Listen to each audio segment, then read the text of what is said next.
Number হতে পারবে না। তাই আপনারা ডিসাইড করুন কোন কাদেরকে গ্রহণ করবেন। দিকে দিকে 294টা বিধানসভাতে খাম চিহ্ন 30টা সিটে লড়াই করছে।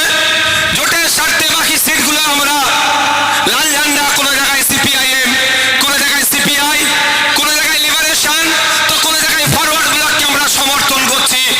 আমি আজকে এখানে দাঁড়িয়ে আপনাদেরকে বলে যেতে চাই যে আপনারা এখানে কুলপি বিধানসভায় আমাদেরই প্রার্থী খাম চিহ্ন নিয়ে দাঁড়িয়েছে আব্দুল মালিক মোল্লাকে আপনারা বিপুল ভোটে জয়যুক্ত করবেন।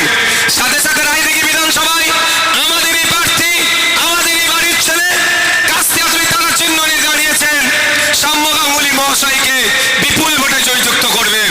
পাথর প্রতিমা বিধানসভায় আমাদেরই বাড়ির সন্তান, আমাদেরই প্রার্থী, কিন্তু কাস্তিয়াতুলি তারা চিহ্ন নিয়ে দাঁড়িয়েছেন সত্যরঞ্জন দাস মহাশয়কে ব্যাপক ভোটে জয়লাভ করে বিধানসভার মধ্যে পাঠাবেন। সাথে সাথে কাকদ্বীপ বিধানসভায় আমাদেরই প্রার্থী, কিন্তু সিম্বলটা কাস্তিয়াতুলি তারা চিহ্ন নিয়ে দাঁড়িয়েছেন নারায়ণ দাস মহাশয়কে আপনারা বিপুল ভোটে জিতিয়ে আইনসভার মধ্যে পাঠাবেন।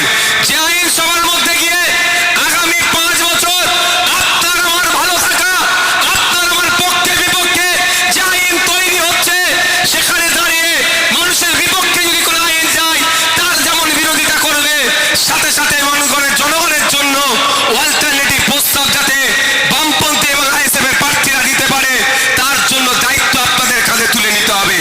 এই 29 এপ্রিল শুধুমাত্র একটা ভোট দেওয়া নয়, আগামী 5 বছর আপনি কেমন থাকবেন, কেমন রাখা হবে আপনাকে, কতটা তোলাবাজি করবে, কতটা শোষণ করবে, না শোষণ মুক্ত থাকবেন, সবটাই নির্ভর করছে 29 এপ্রিল আপনার ভোটদানের উপরে।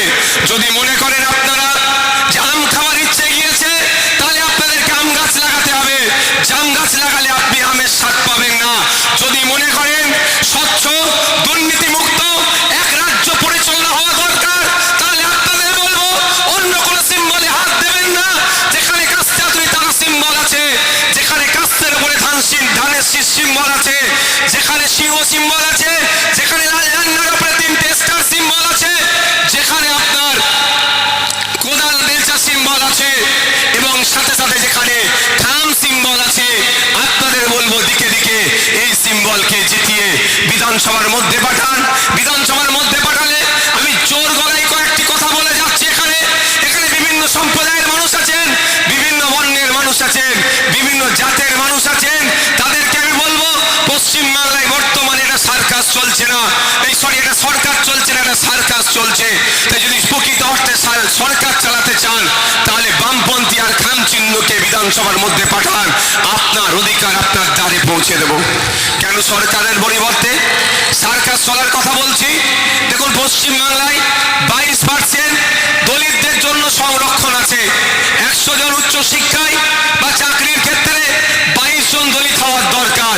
কিন্তু দুর্ভাগ্য, পশ্চিমবাংলা সরকার দলিতদেরকে ভালোবাসি বললেও, আদিবাসীদেরকে ভালোবাসি বললেও, মুসলিমদেরকে ভালোবাসি বললেও, কিন্তু দিনের শেষে আমরা খাতায় কলমে কি দেখছি? এরা পিছড়ে মানুষ আরো ক্রমশ পিছিয়ে যাচ্ছে।